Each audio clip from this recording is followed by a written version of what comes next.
एक नगर में एक ठाकुर और एक ब्राह्मण रहते थे। दोनों की एक दूसरे से बनती नहीं थी। आपसी झगड़े के कारण ठाकुर ने ब्राह्मण को मार डाला। इस पर नाराज ब्राह्मणों ने ठाकुर के घर खाना खाने से मना कर दिया। ठाकुर अकेला पड़ गया और वह खुद को दोषी मानने लगा। ठाकुर को अपनी गलती महसूस हुई और उसने एक मुनि से अपने पापों का निवारण करने का तरीका पूछा। इस पर मुनि ने उन्हें कामिका एकादशी का उपवास करने के लिए कहा। ठाकुर ने ऐसा ही किया। ठाकुर ने व्रत करना शुरू कर दिया। एक दिन कामिका एकादशी के दिन जब ठाकुर भगवान की मूर्ति के निकट सोते हुए एक सपना देखा, भगवान ने उसे बताया, ठाकुर, सभी पापों को हटा दिया गया है और अब आप ब्राह्मण हत्या के पाप से मुक्त हैं। इसलिए इस एकादशी को आध्यात्मिक साधकों के लिए बहुत महत्वपूर्ण माना जाता है, क्योंकि यह चेतना से सभी नकारात्मकता को नष्ट करता है और मन और हृदय को दिव्य प्रकाश से भर देता है। एकादशी के दिन स्नानादि से पवित्र होने के पश्चात संकल्प करके श्री विष्णु के विग्रह की पूजन करना चाहिए। भगवान विष्णु को फूल, फल, तिल, दूध, पंचामृत आदि नाना पदार्थ निवेदित करके आठों प्रहर निर्जल रहकर विष्णु जी के नाम का स्मरण एवं कीर्तन करना चाहिए। एकादशी व्रत में ब्राह्मण भोजन एवं दक्षिणा का बड़ा ही महत्व है, अतः ब्राह्मण को भोजन करवाकर दक्षिणा सहित विदा करने के पश्चात ही भोजना ग्रहण करें।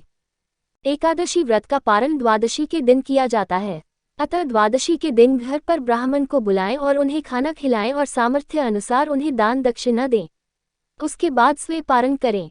ध्यान रहे कि पारण के समय के दौरान ही पारण किया जाना चाहिए। अगर ब्राह्मण को घर बुलाकर भोजन कराने का सामर्थ्य नहीं है तो आप एक व्यक्ति के भोजन के बराबर अनाज किसी गरीब को या मंदिर में दान कर दें। ये भी आपको उतना ही फल प्रदान करेगा। इस प्रकार जो कामिका एकादशी का व्रत रखता है उसकी कामनाएं पूर्ण होती हैं। एकदशी व्रत का 3 दिन का नियम होता है, यानी दशमी, एकादश और द्वादशी को कामिका एकादशी के नियमों का पालन होता है। इन 3 दिनों के दौरान जातकों को चावल नहीं खाने चाहिए। इसके साथ ही लहसुन, प्याज और मसूर की दाल का सेवन वर्जित है।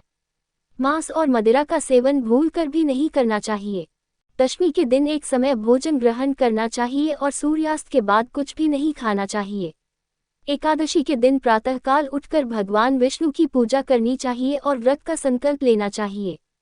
एकादशी की रात को जागरण करना चाहिए। एकादशी के दिन जागरण करना भी व्रत का ही हिस्सा है। द्वादशी के दिन पूजा कर पंडित को यथाशक्ति दान देना चाहिए और उसके बाद पारण करना चाहिए। एकादशी के दिन दातुन नहीं करना चाहिए। अपनी उंगली से ही दांत साफ करें, क्योंकि एकादशी के दिन पेड़ पौधों को तोड़ते नहीं हैं। इस दिन किसी की निंदा नहीं करनी चाहिए। इस एकादशी की कथा सुनने मात्र से ही वाजपेय यज्ञ के फल की प्राप्ति होती है। कामिका एकादशी के उपवास में शंख, चक्र, गदाधारी भगवान विष्णु का पूजन होता है। जो मनुष्य इस एकादशी को धूप, दीप, नैवेद्य आदि से भगवान विष्णु की पूजा करते हैं, उन्हें गंगा स्नान के फल से भी उत्तम फल की प्राप्ति होती है। सूर्य ग्रहण और चंद्र ग्रहण में केदार और कुरुक्षेत्र में स्नान करने से जिस पुण्य की प्राप्ति होती है, वह पुण्य कामिका एकादशी के दिन भगवान विष्णु की भक्तिपूर्वक पूजा करने से प्राप्त हो जाता है। आभूषणों से युक्त बछड़ा सहित गोदान करने से जो फल प्राप्त होता है, वह फल कामिका एकादशी के उपवास से मिल जाता है।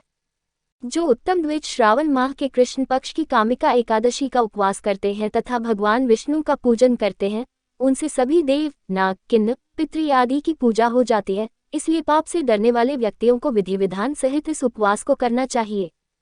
संसार सागर तथा पापों में फंसे हुए मनुष्यों को इनसे मुक्ति के लिए कामिका एकादशी का व्रत करना चाहिए। कामिका एकादशी के उपवास से भी पाप नष्ट हो जाते हैं। संसार में इससे अधिक पापों को नष्ट करने वाला कोई और उपाय नहीं है। इस कामिका एकादशी की रात्रि को जो मनुष्य जागरण करते हैं और दीप दान करते हैं, उनके पुण्यों को लिखने में चित्रगुप्त भी असमर्थ हैं।